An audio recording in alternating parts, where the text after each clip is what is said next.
Okay, Jason.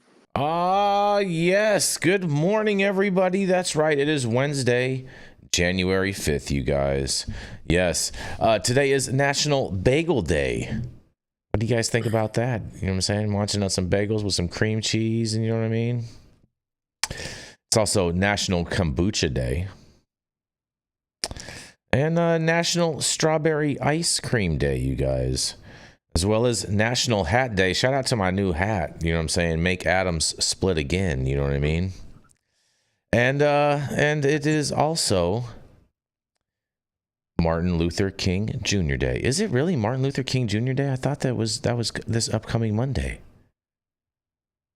Oh, it's probably the real day, not the observed holiday. Oh, is that it? Is that what it is, Sohum? I think so. Okay. I could see that would make sense to me. That would make sense to me. Okay, all right. Well, thank you all for joining us and getting high at 9 with us. It's also high noon on the East Coast. And please remember to like, share, and subscribe to us on all social media platforms. You can look up above and down below to see exactly where we live on the internet. And we are live every Monday through Friday on YouTube, Rumble, Twitch, X, Instagram, Facebook, and on our very own website at www.highat9news.com. So thank you all for joining us from whatever platform you happen to be joining us from in relation to today. And we are going to kick it off with is Rico not here yet? Rico is not present yet. Rico is not present yet. All right, we're going to kick it off with Omar because Omar has to leave early today because he has his son's birthday today. Yes, so we are going to roll with the Sebastopol man himself who loves to fight trials, loves to get people off convictions who are unjustly charged. And that's right, it is licensed to practice in California and New York. It is the man from the law office of Omar Figueroa, Mr. Omar Figueroa. All right. Thank you, Jason. And just to clarify, I'm licensed to practice in California. I also do civil litigation. I say California and New York? I said California and New York, I thought. Just California, not New York. Oh, I'm sorry. Anyway, thank you, sir. Happy National Hat Day, everyone. Today is a great day to don your favorite headgear and tell the story behind it. I got this Stetson in DuBois, Wyoming, when I attended the Trial Lawyers College and almost got in a fist fight with the Marlboro Man. But that's a story for another time. My story is from WCPO in Hamilton, Ohio by Molly Schramm. The headline is, Woman Goes Viral on TikTok After Receiving Marijuana in Hamilton Burger King Drive-Thru. A woman has gone viral on TikTok after she claimed a Hamilton Burger King worker gave her marijuana with her order. The woman, Jana Bama, on TikTok said in her video posted Sunday that she went to the Burger King drive-thru to order her daughter chicken fries. When she checked her bag, Jana saw her kids' chicken fries as well as several marijuana buds. She got her chicken fries, Jana says in the video. Chicken fries with a side of, do you see that? You can't say that on TikTok. Mary Jane. She showed the camera her Burger King bag as well as the marijuana buds she found inside. As of Tuesday afternoon, the TikTok had been viewed more than 1.1 million times and liked by over 100,000 users. A manager at the Hamilton Burger King location on Main Street told WCPO that the incident was caught on camera and the worker involved has now been fired. The manager would not identify the now fired employee.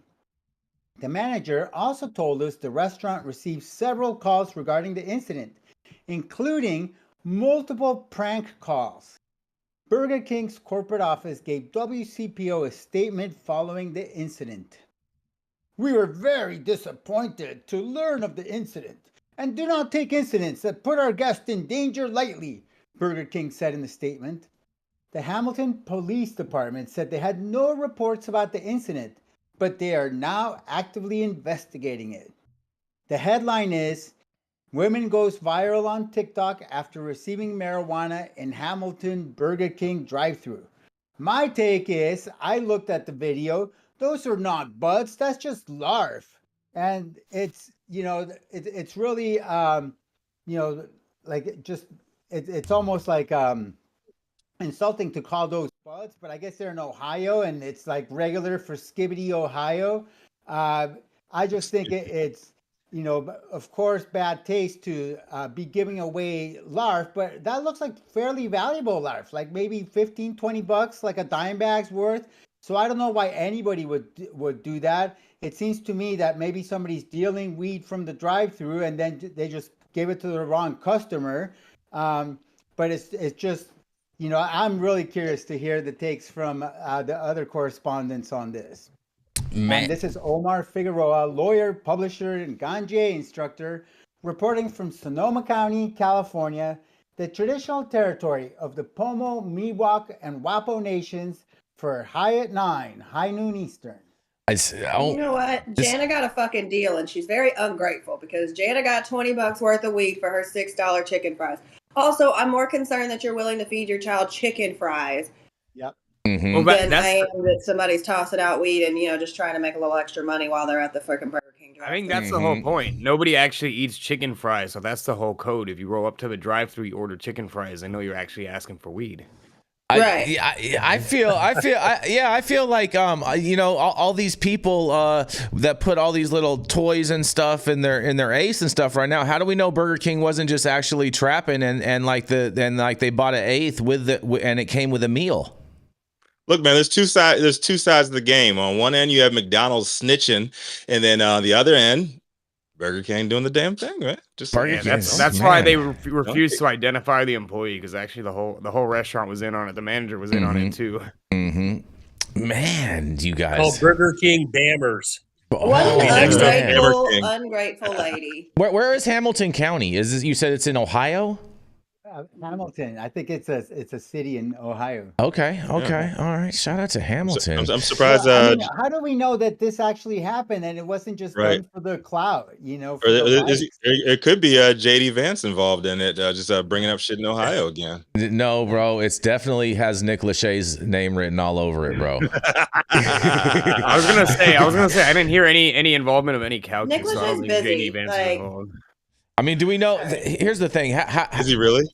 Someone had a super trap going on over there, working at Burger King, running the drive-through. You know what I'm saying? Charging extra for people's orders, and all of a sudden he messes up one time and gives somebody the wrong bag, and all of a sudden it gave it to the wrong Karen, who chose to throw it all the business out on the internet. Yeah. It's messed up someone's hustle. Someone had a good hustle working there. Man, you guys, Burger King. Well, props to the management who wouldn't identify the employee. I don't know if that was for HR purposes and, they wanted to shield themselves from a privacy lawsuit, but still, that's pretty solid of them. Here's the real question. It's a bummer that the cops are now investigating as a result of the TikToks. Yeah. Well, here's the real question is we got two lawyers on the thing. How much liability is there right now for Burger King? Because I know if you're an employee of someone and you get into a fight with someone while you're in an employee's uniform and whatnot, it's a problem, and the company is actually liable for your actions at that time. And so does damages though? What's that? See, Jason, that's the problem. What's the damages? The damages did she eat? Oh, good point. Damages is what? Oh, there's no damages. I see. There's no actual harm. Okay. No PI lawyer is going to take the case because it's nothing. But let's do a hypothetical where there is horrific damage. She's traumatized. Somebody eats cannabis and whatever. They just had a she probably has to go see a psychologist or something now for her plant experience. Yeah. To deal with their euphoria. Yeah, because, exactly. Euphoria is just so dysphoric. Now listen to the Grateful Dead. I never realized. Horrified. Yeah, I never realized Burger King sold veggie burgers. Oh yeah, they got the Impossible. They've had veggie burgers for a long time, Jason. They had Morningstar patties in the 90s. Yeah, some locations they still do. I know they discontinued that a bunch. Impossible? Because I can't eat red meat, so I fuck with those Impossible Whoppers, and they stopped selling them over here. So I think that Burger King's really going to get screwed. The Division of Cannabis Control is going to go over there and issue them a fine for not using child-safe exit packaging. Oh man! Oh shit! This is an 8th. It wasn't a 10th. Yeah. Yep. It wasn't it wasn't a child-proof bag. That's a serious offense. Oh, bro, that's awesome. I just hope everybody at that business shuts the fuck up and doesn't rat this person out. Or if they were involved, you just go, I don't know. I need some Nariva. I lost my memory. I don't know what to tell you. Right. I thought it was lettuce. I mean, yeah, hey, he could easily said that, right? He's like, I was just making the burger, and you know what I'm saying? Da da da da. It just happened to be in the ingredient pile. You should blame someone in the back house of the kitchen. Just How pass do the you know buck. it's not hemp? It's hemp. It's all It's THCA not- at the end of the day, right? Yes. Isn't that the argument, Yes. Omar? Yes. Right. The cops don't test for potency. They just test for the presence of THC, which cannot distinguish between hemp and cannabis. They asked for extra lettuce with their order. Chicken fries and a side of lettuce. Oh yeah. Side of bammers. Lettuce wrap. Swag. Yeah. Exactly. Oh man, you guys, man, this was a great story, Omar. I love this. This is a great way to start the morning or even your afternoon if you're on the East Coast. You know what I'm saying, ladies, you know, going. And it all happened at the drive-through, so it wasn't a walk-in customer. So I guess maybe, you know what I'm saying, start using the drive-through more often. You might get a little extra something in your bag, right? Yeah. Go order some fucking chicken fries. All right. I'm mad at that. All right, we're gonna go and do our first commercial, and we're gonna be right back. Oh yeah. Am I doing commercials, Anthony, or are you? I thought you were. Okay, I guess I am then.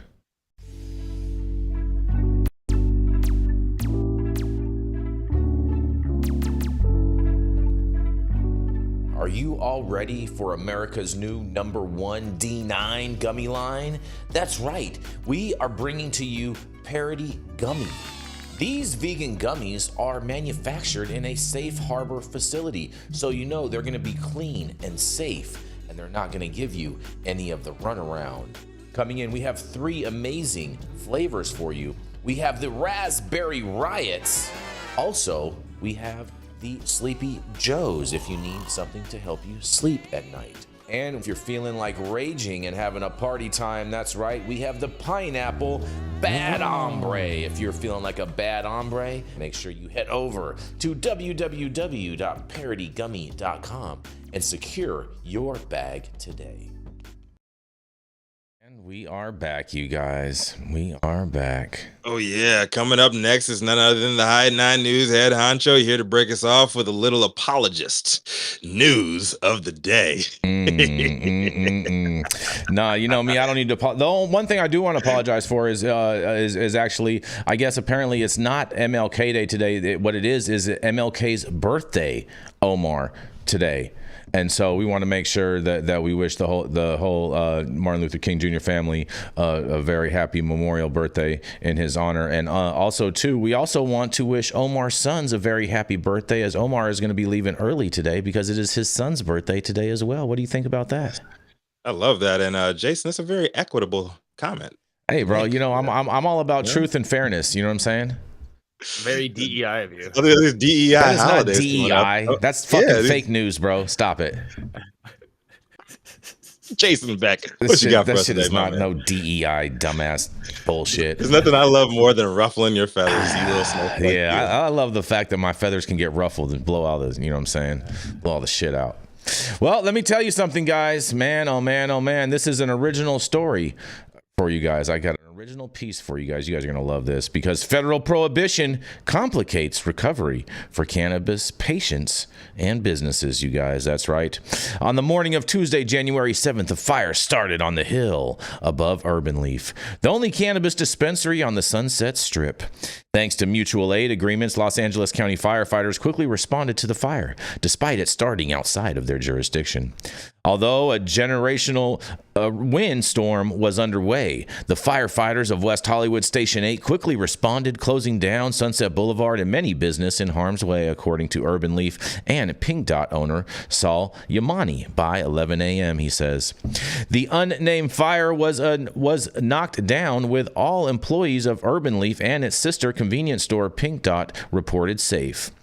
Unbeknownst to residents of Los Angeles, this fire was just the beginning of an historic series of fires destroying tens of thousands of structures from working class neighborhoods like Alhambra to the glitzy coastal enclave of Malibu, you guys. As wildfires continue to blaze through the Los Angeles area, cannabis patients and businesses face unique challenges due to federal prohibition of the plant. At one point, more than 200,000 individuals were subject to mandatory evacuation orders as a result of the Palisades, Eaton, Sunset, Hearst, Woodley, and Kenneth, you guys. The cannabis for cannabis patients who lost their homes moving into housing provided by the Federal Emergency Management Agency poses additional challenges. According to FEMA guidance to evacuees of previous disasters, possessing or consuming cannabis in emergency housing is illegal and may be prosecuted, even if state law allows it, you guys. In a quote, they say, despite cannabis laws in the various states, cannabis is illegal under federal law, and the federal government regulates drugs through the Controlled Substances Act, you guys. Under federal law, cannabis is treated like every other controlled substance, such as cocaine or heroin. Under the CSA, cannabis is classified as a Schedule I drug. Therefore, cannabis activity is and around FEMA housing is a violation of federal law and would be a basis for federal criminal and or civil action, you guys. Medical patients that rely on cannabis to treat a variety of conditions from anxiety to insomnia will not have access to their treatment in or near FEMA provided housing. So I guess you could say the FEMA provided housing is pretty much the same thing as Section 8 type of situation. And the federal prohibition on cannabis also complicates recovery efforts for cannabis businesses, you guys, because although there were no cannabis dispensaries in the Pacific Palisades or in Malibu, up to 5 cannabis businesses were located in the footprint of the Eaton fire in Altadena and Pasadena. The fate of these businesses is unknown at this time, and as public safety officials have sealed off the area as a potential crime scene. Outside of those businesses directly impacted by the fire, cannabis businesses across Los Angeles are facing economic and other damages as a result of the fires. Smoke and evacuations, and many had to close as a result of mandatory or voluntary evacuation warnings and make accommodations for employees unable to work due to evacuations. No matter how large or small the impacts of the fires on cannabis businesses are, if they want to receive help from the federal government despite paying taxes for years, they are out of luck, because during the recent COVID pandemic emergency, the U.S. Small Business Administration made it clear that most cannabis businesses are not eligible for federal disaster programs. In a quote, they say, with the exception of businesses that produce or sell hemp and hemp-derived products that were federally legalized under the 2018 Farm Bill, marijuana-related businesses are not eligible for SBA-funded services. Despite these challenges, cannabis businesses in West Hollywood's Emerald Village are doing what they can to give back, supporting evacuees, first responders, and the local community. Cannabis consumption lounges in West Hollywood, California, are opening their doors and welcoming evacuees seeking a safe space to legally seek treatment or simply enjoy cannabis. Because West Hollywood cannabis lounges have extensive odor mitigation infrastructure, several lounges, including Pleasure Med, open their doors for residents seeking a safe space to escape the hazardous air quality conditions resulting from smoke from the fires as well. Thanks to AB 1775, state legislation began allowing cannabis lounges in California to serve non-infused food and beverages, which created an opportunity for cannabis businesses to give back. At the Woods in West Hollywood, first responders were offered free coffee, espresso beverages, soft drinks, and water, and medical patients were welcomed to safely and legally consume in the Woods Cannabis Consumption Lounge. Absent federal recovery support from cannabis businesses, it will come to local and state governments to fill in the gap. And according to cannabis lawyer Julian Garcia from Normal's Consulting Group, he says in a quote, California and our local governments can immediately provide relief to the cannabis industry by temporarily suspending cannabis-specific taxes. This would allow businesses to redirect funds to restoring and maintaining basic operations, such as fulfilling employees' paychecks and ensuring access for medical patients and others who choose to consume to help manage the stress of this disaster. The short-term revenue impacts is negligible compared to the long-term economic damage of permanently losing countless small businesses and well-paying jobs.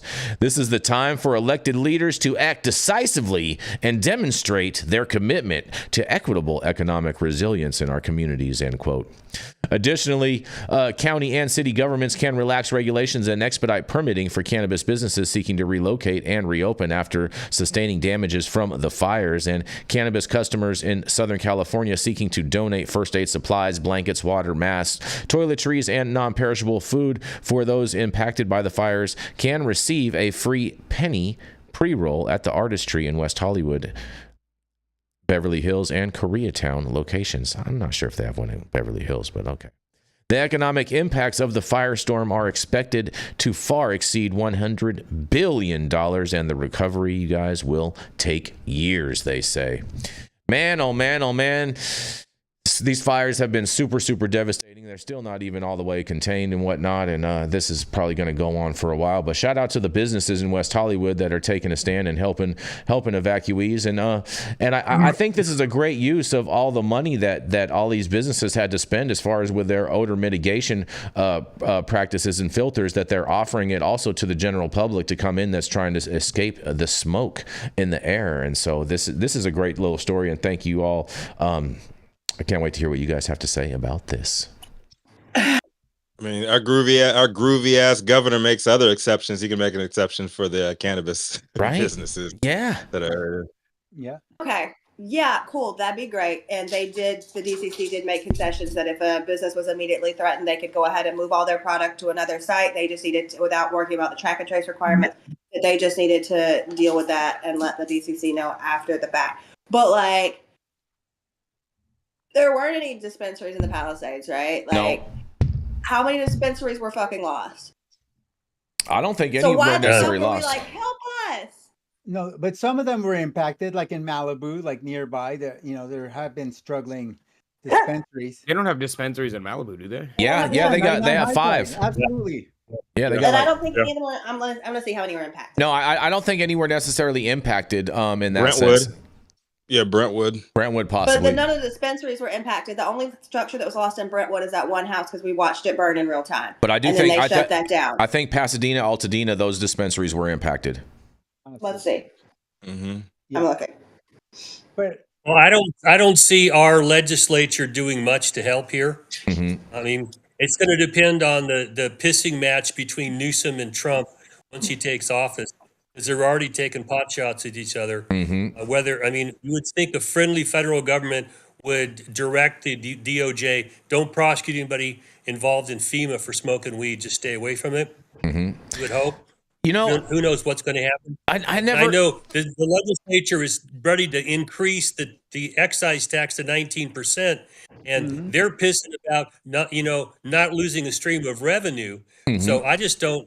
Not holding that a lot of hope that our legislature is going to step in. Maybe locals can, but big problem is still, the 15% going to 19% excise tax. Yeah, kills profitability. But I'm with you, Dale. It can be done. I do believe that the cannabis industry has been impacted, and the fires are not past tense. They're still raging, so it could still be impacted. And what the state government could do is provide loan guarantees so that state credit unions can give disaster relief loans and grants so that people can rebuild. Because the point of your article is that the feds are not providing any disaster relief to the cannabis industry. Yes. And we can't just leave it to the cannabis industry to rebuild on its own, because everybody in the industry is maxed out when it comes to their personal credit, their friends and family. We really need the state, and this is helpful to the state because it spurs long-term economic activity. The state will reap the benefits of helping rebuild the cannabis industry, and I think it's going to be impacted by fires for years. So we got to start thinking about this now and finding a mechanism that is independent of Washington, so that we can provide mutual aid to other Californians. We're on our own. Yeah, we're still the redheaded stepchildren. That's the problem. Trying to get enough oxygen going for us to get attention somewhere has been an ongoing problem. It's going to play out here. But anybody who can't open their store because the entire area is evacuated is impacted, and the profit margins just aren't enough for them to survive. What would the locals or the state do to keep them from going under? That's a big question, and I'm not real hopeful. Right. I mean, I guess it makes total sense, but I never really equated the FEMA relief housing would but of course it does make total sense, but I just never put that all together, that you can't smoke weed in any of that type of housing, because they're going to treat it just like Section 8 housing, because it's federally funded housing, and man, that is screwed up right there. Like that is just that, you go through this whole big ass tragedy of losing everything, and you can't even cope in certain ways in your new environment or temporary environment to help cope with the loss that you just recently received. That is just ridiculous. I mean, what happens if FEMA puts you up at a hotel? Are they going to tell you that you can't smoke a joint in the hotel? Well, the hotel's going to tell you can't smoke, but you could go down to the front and smoke on the property. That's what I'm saying, though. Like, what are they going to say? You can't smoke a joint in the parking lot of a hotel? Well, the parking lot, the hotel could possibly come out, and the security staff could tell you that, because they are technically being federally funded. No, they're technically being federally funded at that point right now, because they're receiving FEMA funds, so they technically could legally do that. You can run to your favorite doctor. He'll give you some Ativan. That'll be just fine for them. Yeah, but you could go and just stand on the sidewalk in front, because the sidewalk is the public right-of-way, Sohum, so you wouldn't have to necessarily be on their property. You just have to walk outside to the sidewalk. Yeah, but then, I mean, of course, I know you're never getting a citation in California for that, but theoretically you are committing an open container violation. Yeah. I'm confused. I thought the new administration is just going to bring sanity to cannabis regulation, and we won't have to worry about this. Yeah, but you're so right about that, Omar. But the new administration doesn't start till Monday. So come Monday, it's not come Monday. Yeah, come Monday. We're gonna be smooth sailing, baby. Smooth sailing. I think we should revisit this conversation next Wednesday. I'm more than happy. I'm more than happy to revisit this conversation on next Wednesday. I'm all about that. Because at the end of the day, I just say it's all THCA. What do you know what I mean? Mm-hmm. All right. Well, we're going to keep this train rolling. We are going to roll right into the dope dad himself, Mr. Rico Lamitte. He is the Quasimodo caretaker, the baby daddy specialist, and, of course, he has a tan beanie on today. That's right. It is none other than the dope dad himself, Mr. Rico Lamitte. Oh, see? Man, in all fairness, when the weather has been better in January, I have called January Tanuary when I lay out by the pool. So that's fair. That's fair. Yeah, Tanuary. Yeah. Mm-hmm. Fucking haters.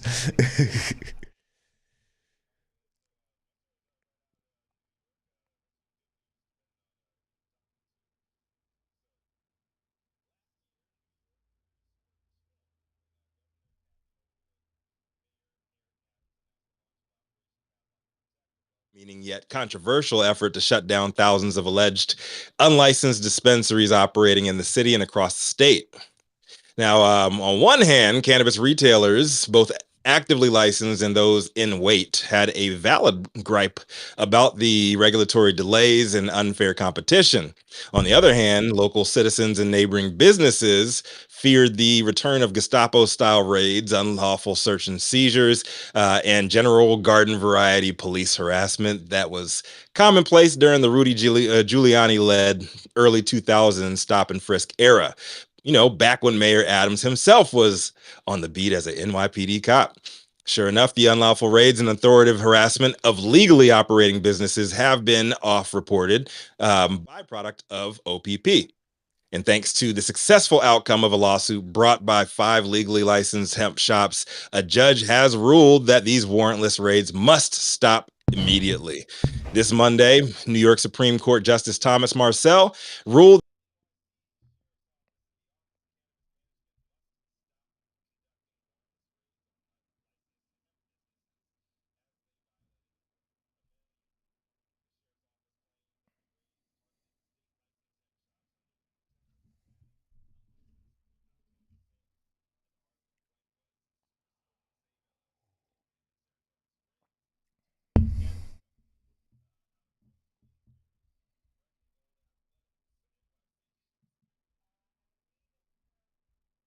No, we're still going. You guys are frozen. You know, you keep on going. Yeah, but audio is still good. There we go. It says they're back. Yeah, you're good.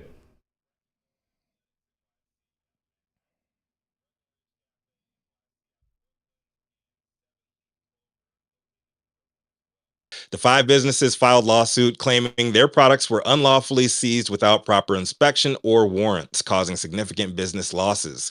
Justice Marcel criticized the aggressive and intimidating nature of the searches, including the use of armed officers during the destruction and seized products without testing. He ruled that only the OCM, not the sheriff's office, is authorized to inspect licensed cannabis businesses, and emphasized that these inspections must adhere to constitutional limits. Moving forward, inspections must involve no more than 2 unarmed OCM inspectors unless there is a specific, credible security concern. The decision underscores the need for adherence to statutory and constitutional protections in regulatory enforcement. Now, listen. As an LA resident over the last 14 years, I get it. I feel bad for all the legal operators who've done all the states asked of them, only to see a ton of trappers openly set up shop pretty much everywhere with zero desire to follow any type of rules set forth by state regulators and city officials. We've had to deal with it out here for the last 8 years, and it continues to be an ongoing issue. But this is all the fault of the ones in charge. Hochul for front running the industry, clearly well ahead of schedule. Overpromising and under-delivering. Adams for presenting himself as the cool-ass uncle who pretty much said he'd turn a blind eye to trapping while the regulators figured everything out. Predictably, shit got out of hand, and now the chickens have come to roost. I'm sure there's plenty of other businesses that have been unfairly attacked that for whatever reason weren't part of this particular lawsuit, but big ups to them for these guys for having the courage to challenge governmental overreach. Knowing how law enforcement does after taking an L, especially when they're taking very public L's, I hope that the safety of these business owners, their employees,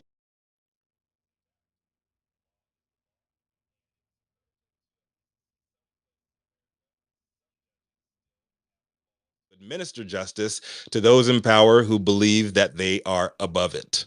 Whether you agree with the idea of operators making moves on the hemp side of the game or not, this, in my opinion, is a win for the people. I'm Rico Lamitte, the dopest dad on the street for High at 9 News. What do you guys think? Well, since it's a win for the people, I guess we just have to throw in weed for the people as well. You know what I'm saying, Rico? Yes, it is. Act like they're pulling up to Burger King. Hey, Anna's in the chat today. Are they going to be putting forth some hemp for the people? Oh man, gotta love some hemp for the people. It's just nice to see the Fourth Amendment actually be applied, because there's no exigent circumstances here to get around a warrant. If you have an agency that is empowered to go out and inspect, you can do an investigation, get an administrative warrant, but there's a requirement you go to a neutral judge, give them facts about violations of the law, the local ordinances, and then get a warrant, and you're supposed to tell them, what are we going to search, what are we going to grab? That's pretty black and white. That's not even up for discussion. The courts have just allowed exigent circumstances to get around that, or inevitable discovery and stupid bullshit like that. No, if you want to go shut them down, play by the rules. Period. That's it. There's 2 sides of this game. There is definitely. I mean, New York is the gift that keeps on giving, as I say, and this is just giving us more and more and more. Yeah, we got to play by the rules. Y'all got to play by the rules too. Fair enough. I mean, but the rules for New York is always constantly changing. You know what I mean? Life, man. This is America, ain't it? Yeah. The Constitution is that not the entire cannabis industry too for like the past 20 years? I mean, it's federally illegal, Jason. It's federally. I mean, a lot of things. Cat and mouse everywhere for 2 decades. Exactly. Well, I mean, the Constitution is pretty clear. Yeah. You can't just do this shit without a warrant. If you do, you're going to get spanked. Yep. They're not trying to get an arrest. They're just trying to harass people and try to run them out and send a message. And this is all about telling them, don't do this, or we're going to come in and knock your shit over and take your stuff. Yeah, they're trying assert authority, you know, Mhm. lay that, like I just want to flex on people and intimidate folks. So play by the rules, fool. Steal their drugs. Yeah. Wow. The C word in the chat said New York gave me the gift of crabs. Wow. Now that is the gift that keeps on giving. Wow. Hey, Wow. were they at Gross least sharing. soft shell? Yeah, were they? Yeah, exactly. Exactly. Gross. Were they? Gross. Is that what the gross, C and C word gross. stands for? Oh man, you guys. You guys are funny. You guys are funny. Well, we're going to keep this train rolling. We're going to roll right into our next commercial, and we're going to be right back. I just ordered the summertime strawberry salad when added steak on top here at Anna's. Make sure you do the same thing too next time you're in downtown Long Beach. Come on down and check out Anna's joint on the 400 block of Pine Street. They have amazing selection of beers, foods, and when you come down here to Anna's, you can even challenge me to a game of shuffleboard if you want to lose.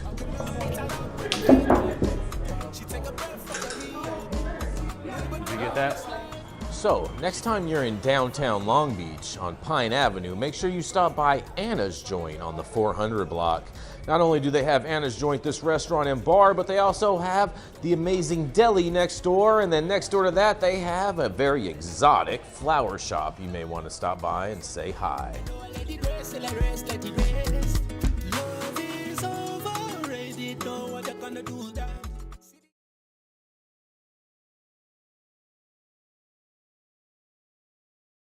Yep, there we go. Now we're back. Now we're all the way back, you guys.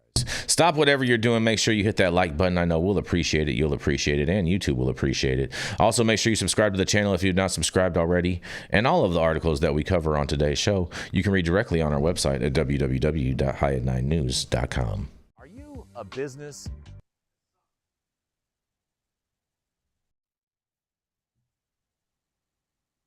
Are you a business that's suffering from the hyperinflation that is plaguing America today?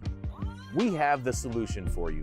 That's right, Patriot Business Financing. Head on over to www.patriotbfc.com and apply for a loan up to $2 million.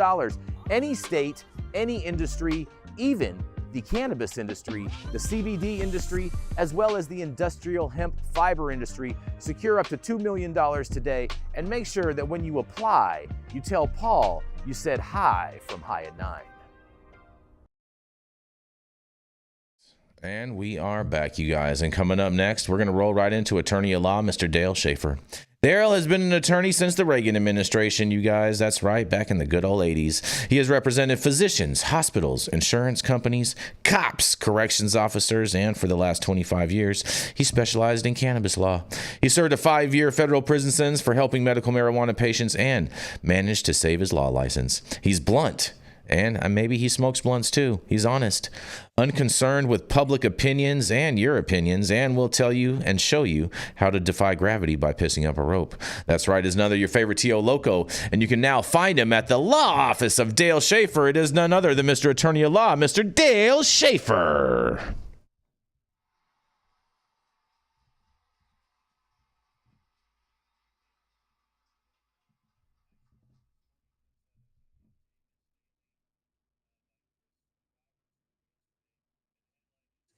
Cannabis debt crisis looms as billions come due in 2026. Now, I have handled some distressed businesses trying to be merged or acquired by others. And this is an area that is just what little hair I have and what few places aren't gray, it just makes them worse. Because there's no bankruptcy available. And if you can't figure out your debt problems, vagaries of receivership in each state are just not particularly helpful to you. You don't have nationwide service. You don't get protections of the bankruptcy situations. But here's what seems to be going on. Depending on who you believe, the analyst, is between $2 and $3 billion in debt that's going to become due by the end of next year.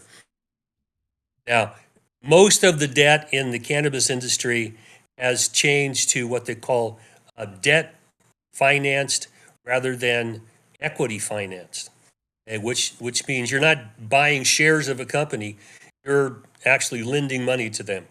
The people who hold the notes are creditors, and these companies end up to be debtors. Now, part of the problem we have is that 5 companies hold $1.8 billion as debt.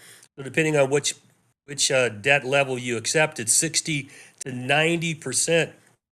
It's held by 5 companies: Cureleaf, Cresco Labs, TrueLeaf, Higher Wellness, and Verano Holdings. And they bet the farm on Florida, and they fell flat on their face. Okay, they had decided that what we're going to try to do here is we're going to go to the vagaries of the future here, and we're going to hope that we get rescheduling, which just got torpedoed yesterday.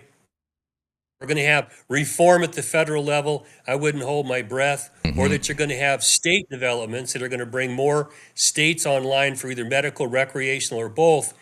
And so far, they ain't looking too good for getting this taken care of. This is called a wish and a prayer, and it's just that. It's fallen flat on its face. Now, if you've got this kind of a debt load and you're having trouble paying it, you don't have a whole lot of options. If you have a loan from somebody and you got to go back and renegotiate it, you can bet your ass you're going to be paying more in the way of interest. Okay. You may have to pay higher payments. They may demand a seat on the board. They may want to have things to say about how your company's run, because they're the ones whose money's in your hands. And if your business is circling the drain, you're not in a very good bargaining position here. And that's the problem that these companies are going to face. Is you can't go to traditional banking. We don't like to think, oh, we can run down to Bank of America or Chase. Nah. If you haven't had an account closed on you, let me tell you, they're not real friendly to plant-touching businesses. You're not going to get traditional financing. And what's also happening out there is the people who threw money at this industry years ago have now learned from their mistakes. They're requiring that these businesses be run better. One of the problems I faced in the industry is people ran in, got these businesses, grabbed money, and they thought, oh, this is like selling weed in the black market. It's all going to be great until you pay the bills. And you find out there's no money left over. Now what the hell do I do? Okay. So you go upside down. Or you go, I had a distressed company here in California that went looking for financing in the state of Utah.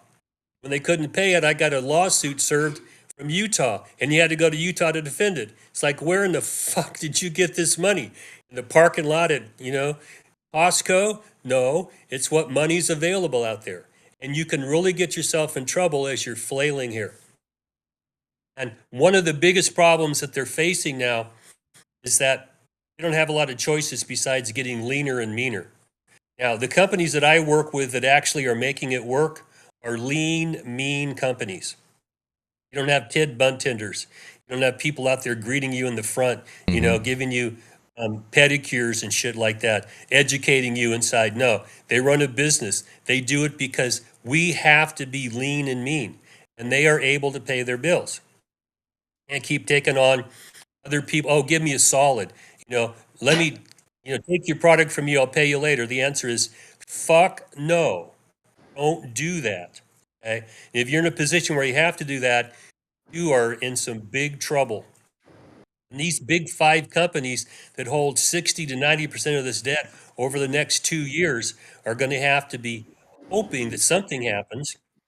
Rescheduling, I don't see that. I think that's falling flat on its face. Wait to see what happens next week and thereafter. If the Trump administration is going to at least give us some oxygen, some hope that they're going to throw us a lifeline in the industry, that remains to be seen. But right now, California is facing, they're going to kick up the excise tax to 19% this year.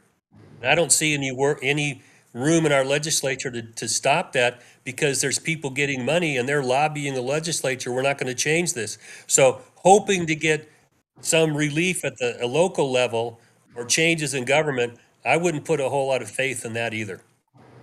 Okay. So what we're looking at here is a potentially dangerous problem over the next couple of years. The industry is already circling the drain in too many places. Now these big companies, and these are pretty good sized companies, went running out there, and now they're having to rein themselves back in.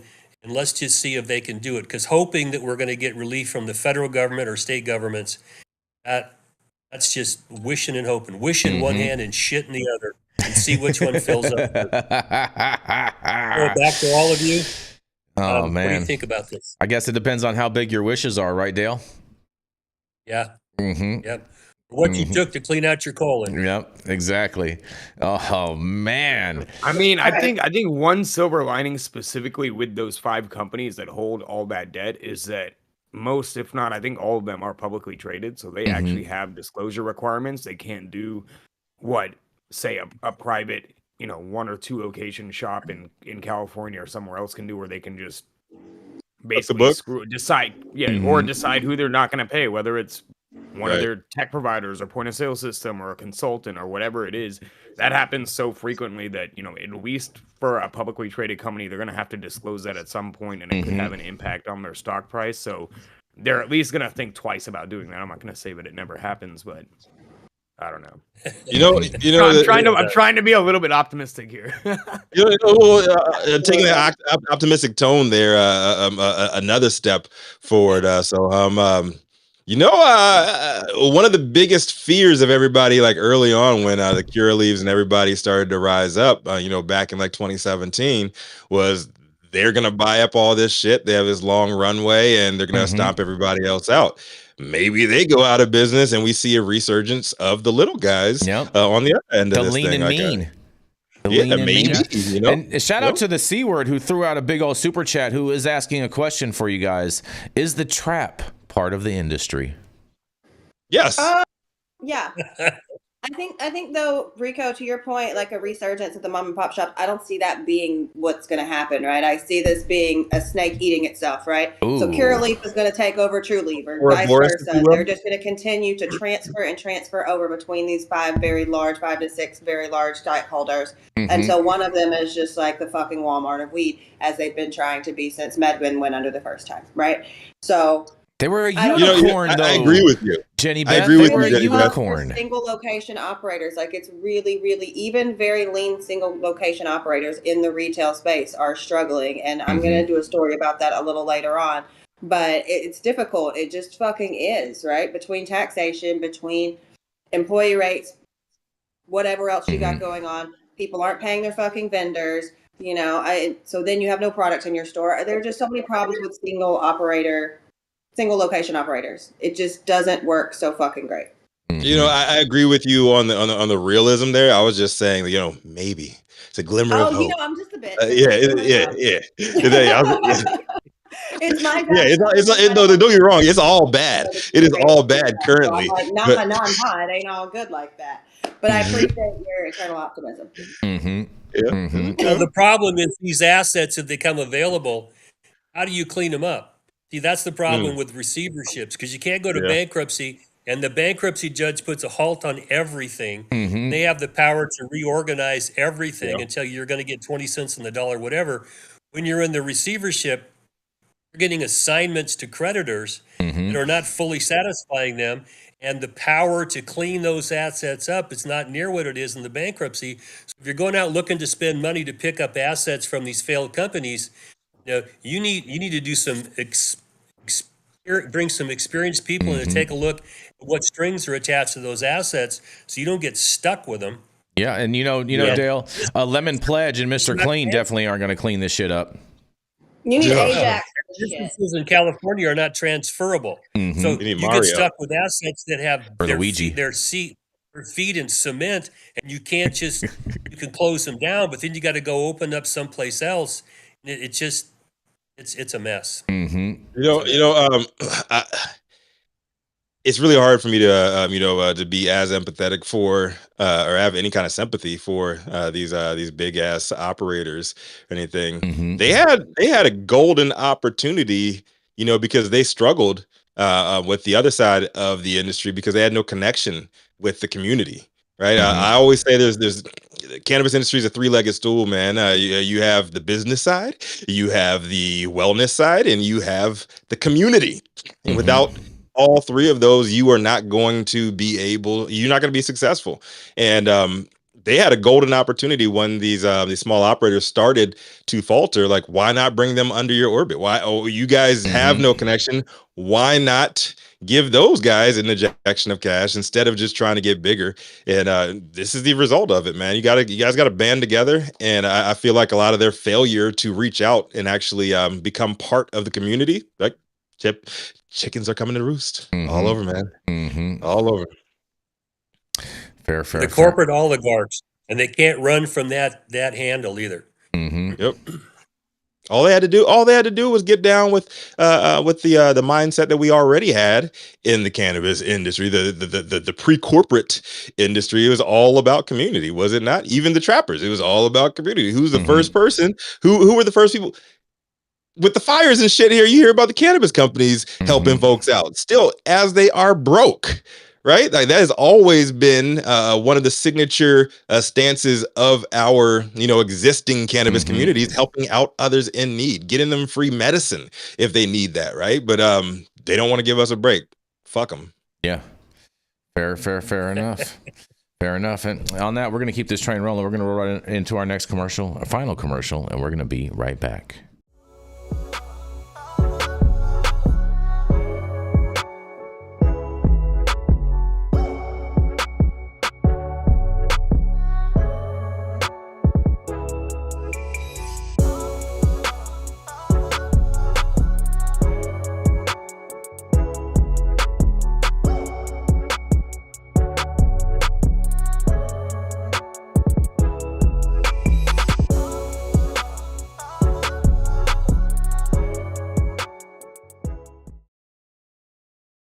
And we are back, Rico.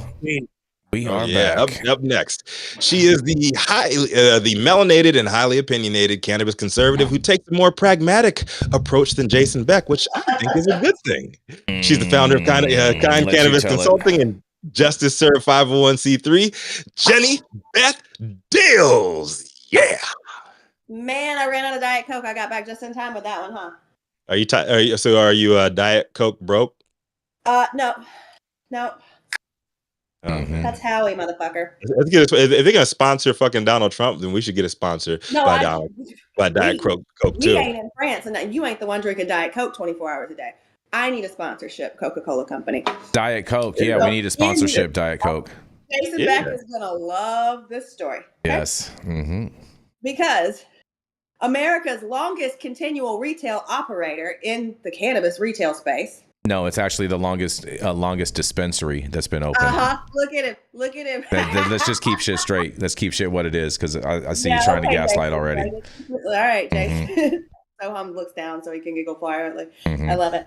A cornerstone of California's cannabis history appears to be facing critical challenges to its survival. The Berkeley Patient Group, widely recognized as the longest continually operating cannabis dispensary in the United States. That's true. The article says it, Jason. That's true. It is true. It's the longest cannabis dispensary, not the same operator. Jason, shut the fuck up. Go ahead. Thank you. Is now at the center of multiple legal and financial disputes. According to a recent report by Berkeley side, the dispensary is now facing lawsuits alleging it owes over $250,000 in unpaid debts to a landlord, a cannabis vendor, and a security company. Gotta pay the plug, you guys. These allegations have raised serious questions about the dispensary's financial future. Laura DeCaro, an attorney representing the Berkeley Patients Group, has pushed back on the claim, stating that the numbers reported are wrong. While she declined to provide further details due to the pending litigation, she emphasized that the dispensary's owners are doing everything they can do to keep the business afloat. BPG is a fighter, DeCaro said, pointing to the dispensary's remarkable history of resilience over more than 2 decades. Founded in 1999, during the early days of California's medical marijuana movement, the Berkeley Patients Group has long been an essential part of the state's cannabis story. Established by advocates and patients seeking safe and legal access to marijuana, the dispensary played a key role in shaping the medical cannabis landscape. Its founders faced tremendous risk openly selling marijuana at a time when federal law still classified it as illegal, which is still right now, because federal law still also classifies it as illegal, but I didn't write the fucking article, so. Over the years, the dispensary endured numerous federal lawsuits and raids, including a 2007 incident that sparked public support from Berkeley City Council members. Through these challenges, the Berkeley Patients Group became a symbol of activism and perseverance, advocating for the normalization of cannabis use and reforming local laws. In recognition of its impact, U.S. Representatives Barbara Lee awarded the Barbara Lee awarded the dispensary a certificate of special congressional recognition on its 25th anniversary. Today, however, the dispensary's challenges reflect the broader struggles of California's cannabis industry. The state's legal market, once seen as a model for the nation, has been shrinking. High taxes, stringent regulations, and competition from larger corporations and the illicit market have made it increasingly difficult for small and legacy cannabis businesses to survive. So, sad story. I do find it interesting that the only defense that their attorney had was the numbers are wrong. What are the numbers? That's not the right answer. Yeah, the numbers are, you guys miscalculated. That's your only pushback. Can't say anything because we're in court. That means you don't have a good answer, and that means that there's probably a lot of validity to this litigation. So I think that, sad to say, this could be a fatal blow to Berkeley Patients Group. But I'll throw it back to you guys and get your opinions. Yeah, no, this is sad. I mean, Berkeley Patients Group was one of the first dispensaries I even stepped foot in back in the day, and it was a fantastic place. Like you could bring guests inside. Like it was really cool. Like in the very beginning of this whole thing. I remember the day when they stopped that because I had people coming in with me and they're like, "Oh no, sorry, we changed our policy. No, I can't do that anymore." And but the original place was really cool. It used to be, I think at first it was like back in the days it was like the Doggy Diner, prior to it being the Berkeley Patients Group. But great facility. Yeah, they're one of my old clients, man. It's sad to hear this, man. And I know they had some problems. No one's saying there's no validity to the charges. See that? Yep. Jenny, Beth, you hit it right there. No one's saying, "Oh, this is false." Because I saw something come out of Etienne the other day that it sort of implied it was false. Well, if the falsity it's not $1 million, it's only $750,000, and technically it's false, but it's still true. Yeah. Right. Circling the brain. Right, and a judge is not going to be sympathetic to the fact that, you only owe the landlord $230,000, not $250,000. I mean, if it was a forcible entry detainer case, then yeah, because the figures would have to actually be right there. But this is a bigger lawsuit. It sounds like they're being sued for, I don't know, we'll see. But the vendors are suing them. It sounds like that the chickens have come to roost. And in the words of Rico, we need to follow the money on this one. And it sucks. You can't be a successful operator, unfortunately, if you cannot pay your financial responsibilities. And that's just the sad reality of where we are as an industry. And it's, it doesn't matter whose fault it is. It's what happens. Or if you ain't trapping. I bet they're still probably trapping, dude. And it's just like, oh man, allegedly. Yeah. but I mean, listen, I just, boy, it's sad. I hate to see it. I really do. I know that they've been doing good work for a very long time. So no shade to them at all. Nothing but love to Berkeley Patients Group. But it's a tough reality. It's a tough business. Well, and the culture's not going to help them. This is one of the cultural hubs. Cannabis in California. Yep.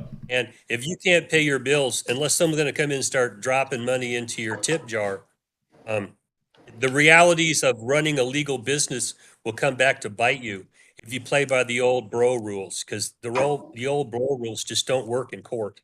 And that's where they're going to end up. Right. Yep. Fair enough. Them be facts. All right, Rico. Shout out to Berkeley Patients Group. Hopefully they can get through this. Doesn't look good really right now, but if there's new developments, so we'll make sure to cover it here on High at 9 News for sure, most definitely. Yeah, you'll hear it first when they go into receivership because you know damn well that's where they're going. Oh man, receivership is no good. That's a rough ride right there. It is a rough ride, but I also do hold on. How can they actually go into receivership, Jenny Beth, if the landlord is pressing them for their for rent? I mean, ultimately he could just evict them, and then at that point it's pretty much it's done. There is no receivership. Yeah, I think that they could try to go into receivership and figure that out. I've seen other companies. Because I do go in and operate companies that are in receivership. I try not to tell anybody's business, so I won't name names, but you guys can guess if you want to. And I won't tell you if you're right or wrong.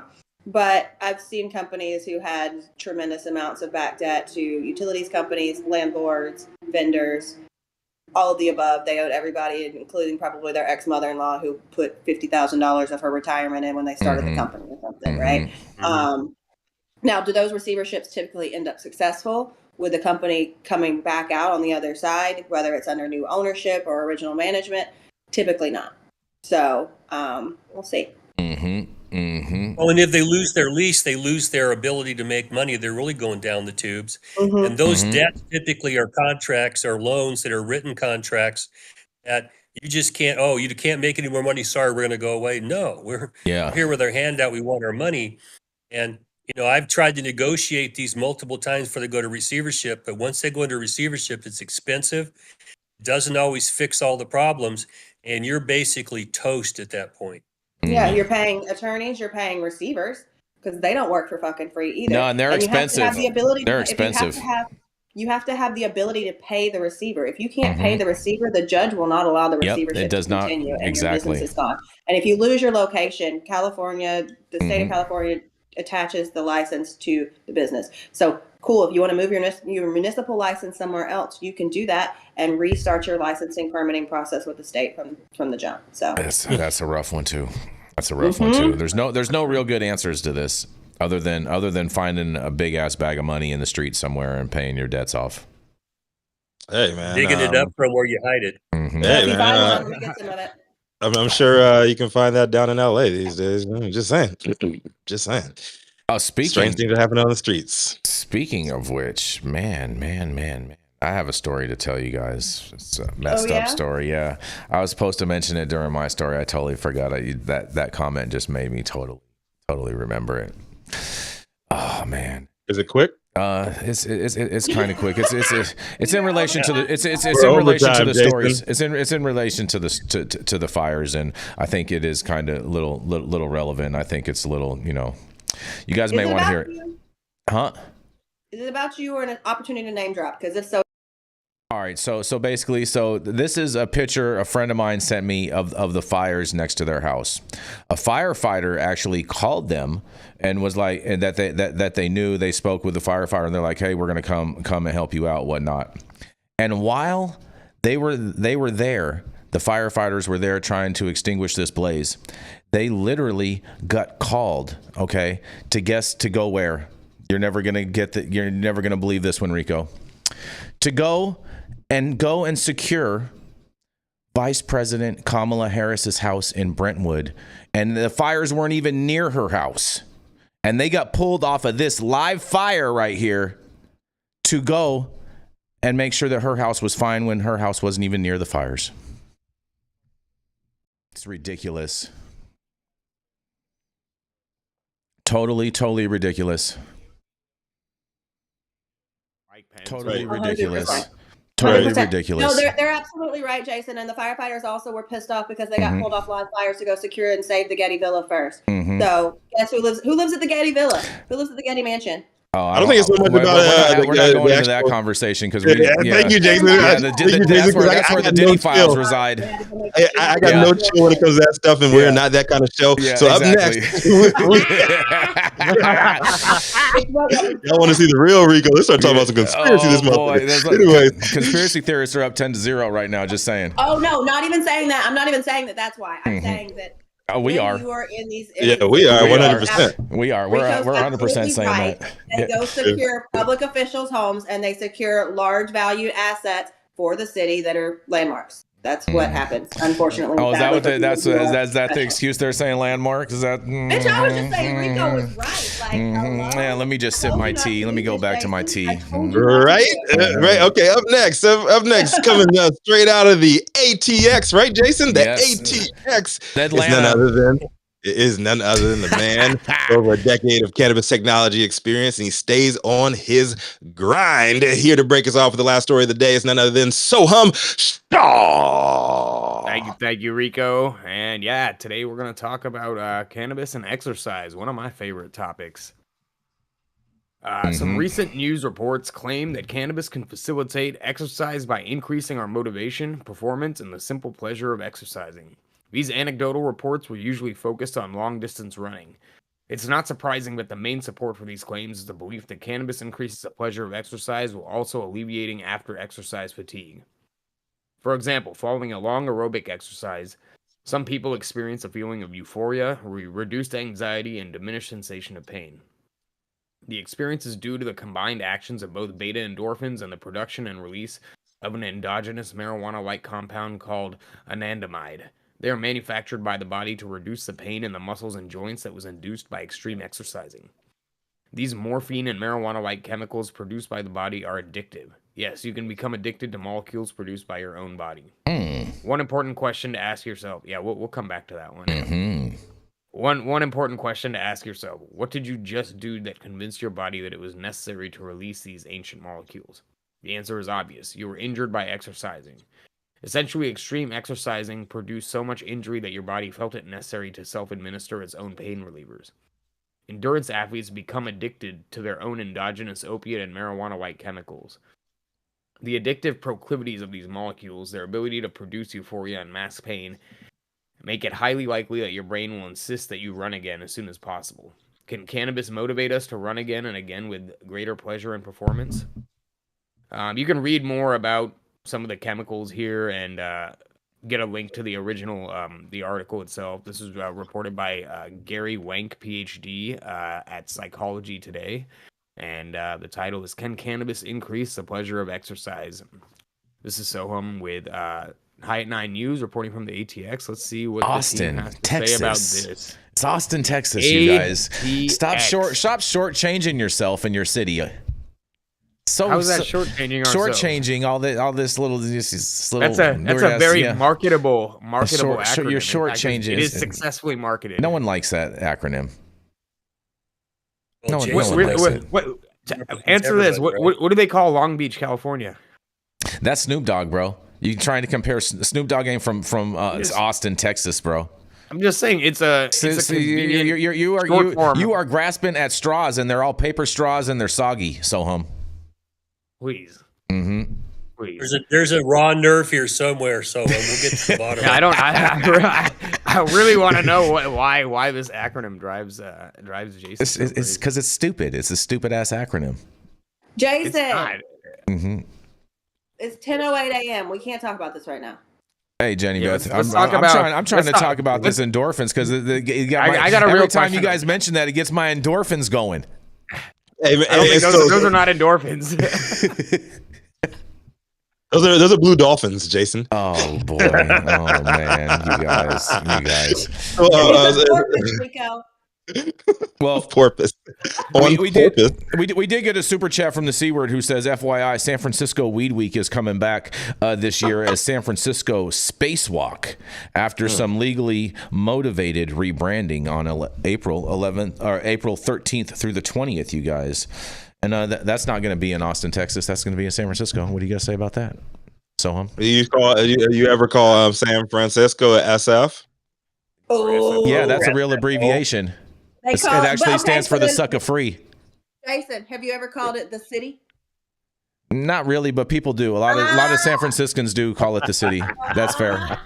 That's not even an abbreviation. It's not. It's a full word. It's for people that can actually read. Hold on. In response to the article, Sohum, I would say, like me, I've been on this big health and exercise kick since midway through last year, and I'm feeling great and everything. On my cardio days, I absolutely hate it, but if I go there high as hell, I enjoy the shit out of it. I'll be honest. I get high as fuck before I go to the gym. I love it. I've done that. Yeah. That has been interesting. a pre-workout ritual for me since I was probably 21 in college, going to the University of Arizona Rec Center. Yeah, there's nothing I love more than getting high, putting some headphones in, and just zoning in and doing whether I'm hitting free weights or machine weights or shooting the basketball around or whatever it is. Like, I absolutely love it. See, I can't do the free weights though because I don't know, just something wobbly. I've had that happen to me too. I've had that happen to me too. Yeah, I don't care as much. Shit. Yeah, I like to consume cannabis after a workout. I find it like super enjoyable, super relaxing, like super therapeutic. I don't like to do it before, and mainly for that reason that you mentioned, Rico. Mainly for that exact reason, I like to just be in there, laser focused, getting it in, and then have my rest and relaxation time, and really enjoy the therapeutic benefits of cannabis.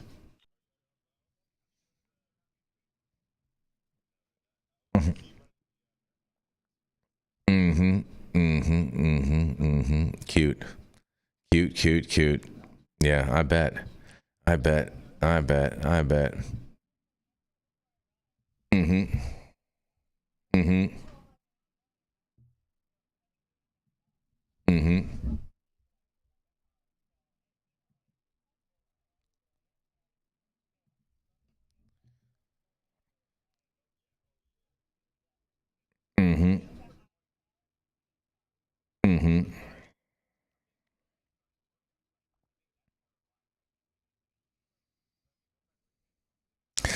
Well, I think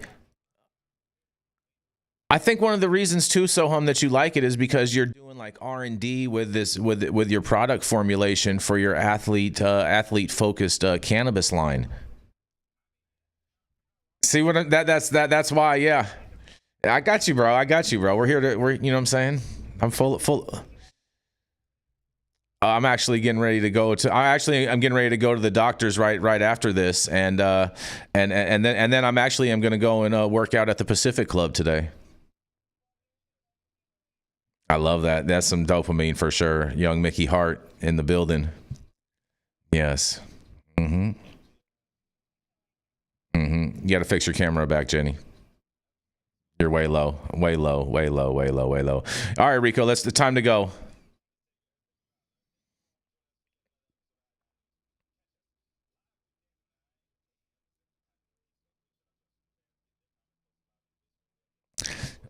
Yes. Shout out to Seward. Man, we might have. I got to keep a piece of paper over here so I can write everybody down for you, Rico. I'm trying to help and improve as the best I can, Jenny.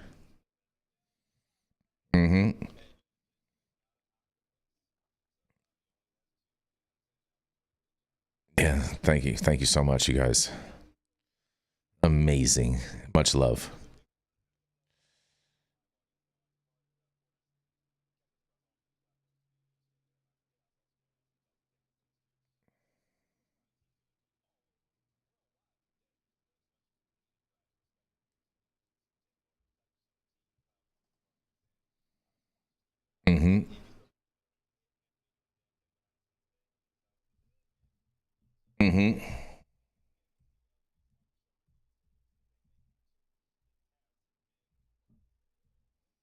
Yep.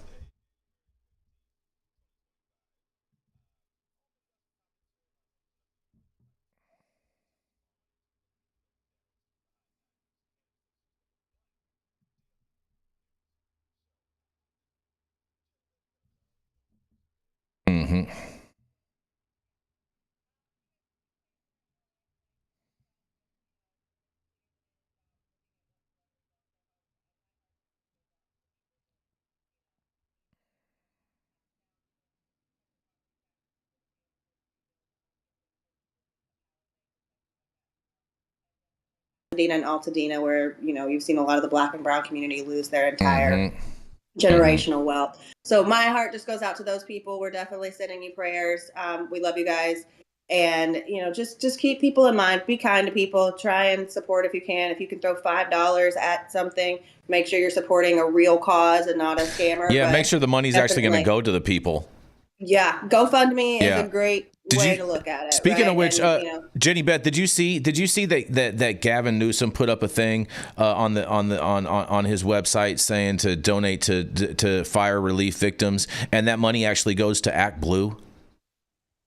That is disgusting. That is disgusting. Hey, until we have proof of that, I don't even want to proof, bro. Just I don't want to touch that. But we do have proof, and what we do have proof is we do have proof of Gavin Newsom out there getting groovy on the mic. I'd like to finish if you guys could go through the outro again. Sending love to everyone in LA. Yes. You guys make sure to take care of one another. If you've got extra clothes, if you've got toiletries, if you've got whatever, diapers, wipies, drop it off, help people out, and just be good to each other.